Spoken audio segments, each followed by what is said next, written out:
Hello everyone, now I will show you how to set up a TP-Link router.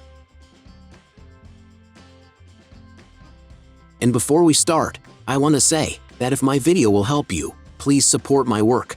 Every donation will help rebuild my home, which was destroyed by Russian invaders. Half of all donations I will send to animal shelters and funds which support Ukrainian war victims. All details are in the description down below. The first thing you need to do is turn on the router. Take the power adapter. Plug one end into an outlet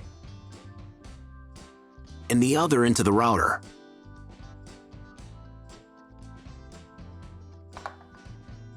On some models, you need to press the power button.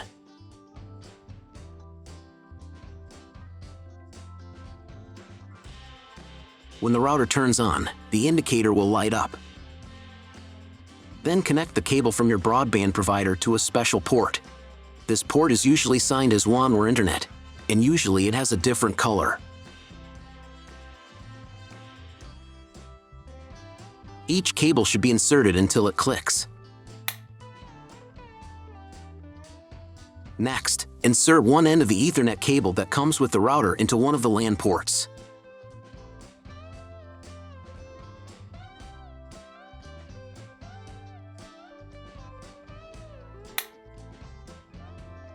And plug the other end into the Ethernet card of your computer or laptop. Great, we connected the router to your computer. Now you need to set it up. But first, I will show you another method how you can connect the router if you do not have an Ethernet cable or your computer does not have an Ethernet port. All you need to do is connect the router with the power adapter and the cable of your internet provider.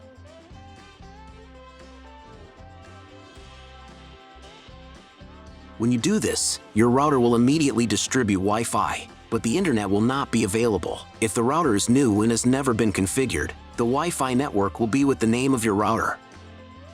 The router name and Wi-Fi password are printed on the sticker that is located on the router. These credentials are different for each router. Connect to it. Great, you have connected to the router. Now let's proceed to its configuration. First, open your browser and go to the URL that you see on the screen. Use the address bar, not the search bar. If the link doesn't open, or you see a page with a password that you don't know, it means that your router has already been configured, and you need to reset it to factory settings. Press the special reset button on the router for 5 to 10 seconds. The indicators on the router will blink. Usually this button is inside the router case to prevent it from being accidentally pressed. In this case, press it with a thin object. The router will reboot and the settings will be reset to factory defaults. Then you can try to enter the router settings panel again. If your router settings panel looks not like mine, it means that your router has a different version of firmware. I recorded a video for each type of firmware. All links are in the description down below. So, first of all, you need to create a username and password for your personal account. Some firmware versions don't have this form, but if it appears, fill in all details and memorize them. Or better, write them down somewhere. They will be needed the next time when you log into your personal account. First of all, run the quick setup to manually configure your internet connection and wireless settings. I should also warn you that depending on the firmware version, you may not have some setup steps or they will be in the wrong order. Trust me, you got this. Just watch the video and follow instructions. On the first screen, select your time zone. If you don't remember which one you have, select any and click Next. On the next page, select the type of internet connection. Usually it is specified in the contract with your broadband provider. If you don't know, you can try to click on the Auto Detect button. The router will try to identify what type you have. If it has failed, select Dynamic IP and click Next. Depending on what type of connection you have chosen in the previous step, this page may differ from mine. If you have selected Dynamic IP, then choose one of the options on this page. If your ISP only allows internet access to a specific MAC address, you need to clone the MAC address of the primary computer. If you are not sure, select Do Not Clone MAC Address. In most of the cases, there is no need to clone the MAC address. But if you can't get the internet connection after quick setup, please run it again and clone the MAC address for a try. On next page, set name and password of your future Wi-Fi network. You can enable the available modes of your router. There will be one or more modes available. If there are several, enable them and enter for each network the name and password of your future Wi-Fi network. Password must be at least 8 characters long.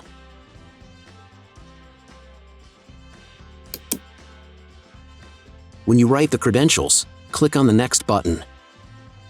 On the next page, you will see all the information that you specified earlier. Click the Save button and wait until the settings are saved. On this page, you can configure TP-Link cloud service. Do not touch anything here, just click the Login Later button. Great! You have completed the quick setup process. Click Finish, and after a couple of minutes check internet connection. Just Google something. If there is no internet, then try to reboot your router. Press the reboot icon in the upper right corner. After rebooting, wait a couple more minutes. Maybe the settings are applied and the internet will appear. If the internet still does not appear, check again whether you have connected all the cables correctly. If after all manipulations you still have no internet, then go to the Basic tab. Then select Internet. And then clone MAC address. After that, save the settings. Reboot your router and after a couple of minutes check internet connection. If internet still doesn't appear, contact your internet service provider. He will tell you what type of connection you have. That's all. If my video helped you, please support my work. Every donation will help rebuild my home, which was destroyed by Russian invaders. Half of all donations I will send to animal shelters and funds which support Ukrainian war victims. All details are in the description down below.